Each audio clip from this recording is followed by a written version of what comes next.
to jump in today and talk a little bit about something that's been on my mind for a few days. And it has to do with the current state of this cancel culture that we see in our world right now. And I'm not really actually going to get into the ins and outs and how I feel about cancel culture specifically, because that's another completely different kind of worms. And I actually may end up doing a video about that in the future. But right now, what I wanted to focus is in this thing that's happening in our society where I'm constantly seeing people that are being forced to apologize. And when I say forced, I mean, there's not a gun to their head, right? But the public opinion is actually steering them into the direction of apologizing. And I think this started happening a few years. I think it started with the advent of cancel culture. And I started noticing it a few years ago, mostly on YouTube, really, and social media platforms. And it seems like it has now infiltrated celebrity culture and even politics and politicians. And I just find it quite interesting that we live in a world where people don't necessarily apologize because they want to, or because they feel that they did something wrong, or because they feel like they hurt someone. They're actually put in positions where they are apologizing so they don't lose the backing of the movie, the movie deal or the movie company that is promoting their current movie, or that they don't lose, their voters, or they don't lose their constituents, or their place or popularity in whatever social platform they're on, whether it's TikTok or YouTube, etc. And I just find it very interesting that we're now living in a world where people are apologizing, not because they actually mean it, not because they actually are sorry for what they did, or sorry because they hurt someone else. They're apologizing because social media or public opinion is coming up against them. And I am going to leave the morality of whether someone does something wrong or right aside, because I have sometimes controversial views about morality, but I'm not going to talk about, what is right or what is wrong, or whether the majority is right thinking that someone did something wrong. The point that I'm trying to make is that I personally, when I see whether it's a celebrity or someone that is prominent or well-known apologizing, half the time, I don't even know if they're being genuine or not. I actually have my own perspective because, I actually oftentimes get a sense, and if I do say so myself, I'm usually right, but that's my perspective anyways. I do get a sense of whether people are being genuine or not. But I find it a lot harder now to tell, because most people are being told to apologize and they're being given a script to apologize. Because a lot of times when people try to apologize, and even especially what I've noticed, particularly in social media platforms like YouTube, when these YouTubers or other prominent people apologize without a script, which feels a lot more genuine to me, oftentimes they end up saying something that then just creates more upheaval, because it then further alienates another group of people, right? So the apology generates enough backlash that the person has to do another apology. So I've noticed personally the advent of all of these scripted apologies. And after you see a few of them, they all start looking the same. And when someone apologizes in a way that feels genuine to the masses, then the next person uses that same script, with minor modifications, and then now it all becomes tainted. And I just find the whole thing just very bizarre and strange. And the reason why I do is because, to me, if an apology is not genuine, I don't want it. And I don't understand what is this obsession with making people or telling people that they need to apologize for something they said. Yes, you can say to someone what you said was insensitive, or I don't agree with it, or was wrong, or was offensive to me or to a group of people or to whomever, or to a particular culture or race, and you should apologize. Yes, you are absolutely free to do that. But if the person doesn't apologize, you can choose not to patronize that person anymore, right? If there's a movie actor or actress, you can choose not to watch their movies anymore so that they don't make any more money. But this idea of trying to force or socially pressure someone into apologizing is just completely bizarre to me. And to that end, I do want to give a few tips, and I don't know if I want to call them tips, but there's a few things that I want to share about how I go about apologizing to people. And I will be the first one to say I'm not perfect at this, right? I've had to apologize a lot in my life, and I probably still will.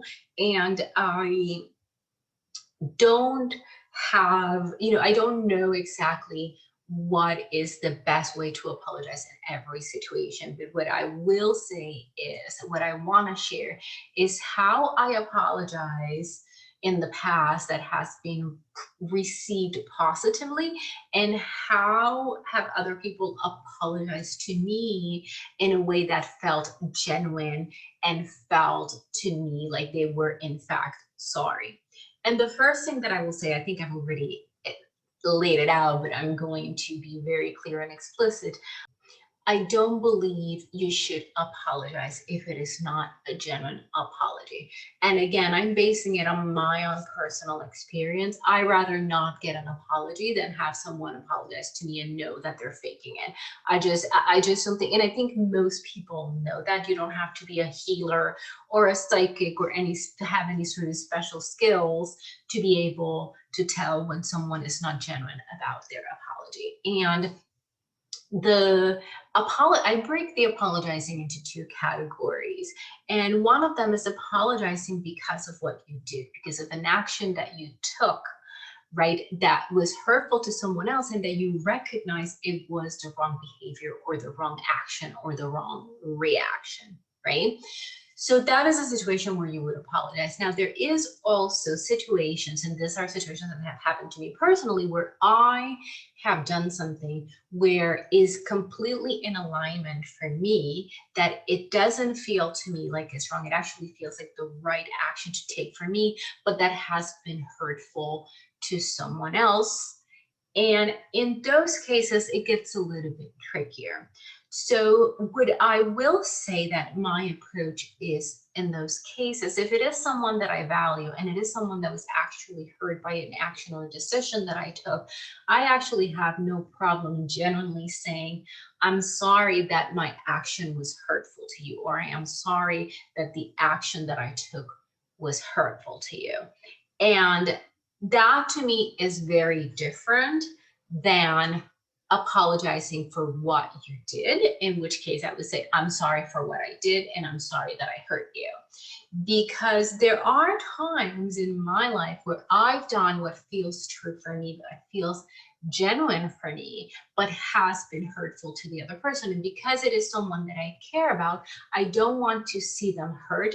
My intention is not to hurt them, but I also have to stay true to myself. And one quick example is a situation where I actually wanted to go on vacation, and I wanted to go with one friend and not the other because of particular situation that was happening between me and that other friend. Now, most people would say then, oh, you should invite the other friend anyways, or you should work it out. But that wasn't realistic at that time. In that particular case, I did what was in alignment for me because it was also my vacation and I wanted to have a good time, and I didn't want to have any stress or any potential for issues. But I also recognize that when I recognize as I made that choice before I told my friend that my friend would be hurt. So in a case like that, what I do is I say, I am sorry that my actions hurt you. So I'm not sorry for my actions. I don't usually specify that, but my friends now know me well enough to know the difference and to discern between those statements. But I would say, I would say, I'm sorry that my actions hurt you, or I'm sorry that my choice was hurtful to you. And then I go on sometimes, because I do have those kinds of friendship where we can have these open discussions, where then we go into the explanation of the different situations or the different scenarios. Now, I want to be clear that there's a difference between justifying your behavior and explaining your behavior. Explaining is allowing yourself to give the other person the benefit of your experience, your emotions, and your thought process. Justifying is trying to excuse what you did, whether it was reasonable or not, right? So there is a difference between those two things, and it's an important one. So the second thing that I want to say is how you word things is also important. Now, again, I'm not perfect at this. I'm just talking about what my experiences and through the many times that I've had to apologize, what I've learned. And one trend that I've noticed a lot lately that drives me bananas, and luckily no one has done it to me, but it really actually annoys me when I see it, is people saying something like, well, if that hurt you, I'm sorry. And I just think that's asinine. Like, why would you introduce the word if? Clearly it hurt them because they're complaining or they're telling you they're angry at you. So obviously you know that they're hurt. If you're already having this conversation, you know that the person is hurt. So there's really, it feels a little passive aggressive and a little invalidating to me. So I would advise for people to stay away from using the word if. And then I also would suggest that you stay away from the word but. I hurt you, but, or I'm sorry that I hurt you, but, right? But means excuses. It means justifications, right? What you want to, if needed, is explain. And I think one of the best ways that I've heard someone phrase it was saying, I'm really sorry that you're hurt. I am really sorry that the choice that I made was hurtful to you. I don't want you to be hurt. I care about you. I don't want you to be hurt. Can I explain to you what my thought process was and why I made the choice that I made? And that to me is a great way. That wasn't, by the way, I'm not giving myself credit because that's not the way I phrase it, but I am stealing that. I'm actually using that the next time that I've heard someone else use that language. And I think is a really great way of apologizing about a hurt that you caused someone else, especially when you are not sorry or you don't regret the choice or the action that you made, but you do regret that that choice that was in alignment for you was hurtful to the other person. That's actually the best phrasing that I've heard so far.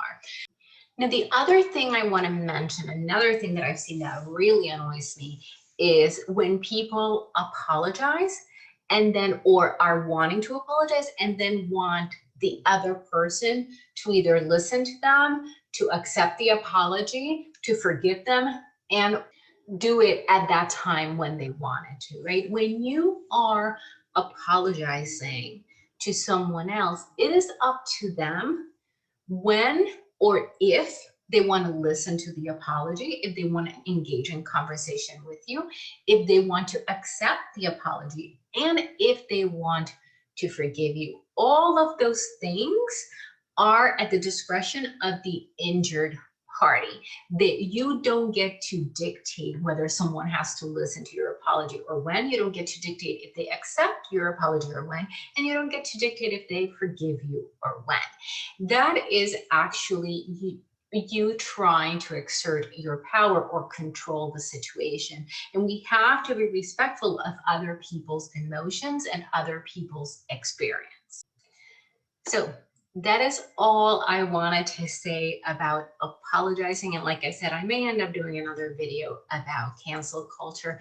I don't know, because I get very cranky when I start talking about it. So it may end up being more like a diatribe on Facebook, and I'm not really sure that that's going to be useful for anybody. But thank you so much for your attention, and until next time, namaste.